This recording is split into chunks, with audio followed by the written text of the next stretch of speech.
the most offensive sins to Allah subhanahu wa ta'ala, the most disgusting sins to Allah subhanahu wa ta'ala, as some of the scholars of Tazkiyah, they have mentioned, are the ones that are unnecessary and the ones that are sought out.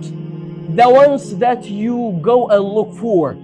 The ones that you go and seek to engage yourself in. The ones that you go and uncover. Those are the most filthiest, or the filthiest, or even the most disgusting sins to Allah subhanahu wa ta'ala. And on the other side, you know, there's like a difference between when you are placed or put in a situation, you get caught in a situation and you commit a sin, or you have some serious conditions that cause you to fall in a moment of weakness, or you fall prey to your desire. That's one case. Sometimes you fall in a sin unintentionally, and you were forced in a moment of weakness.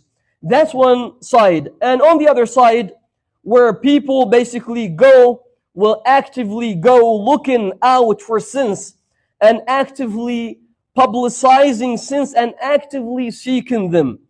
And that becomes offensive because that shows a disregard for the sight of Allah subhanahu wa ta'ala.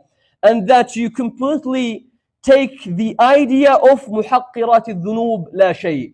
You take the idea of those belittling sins, those minor things are nothing. You don't take that seriously anymore. And they keep piling and piling and piling. You just go look for it, looking for filth and jumping in and getting more and more.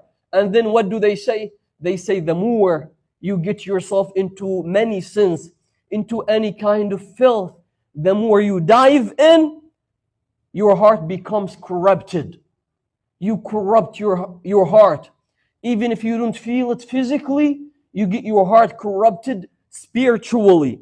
And then that becomes a habit. And then that develops to become a spiritual disease that you will suffer from.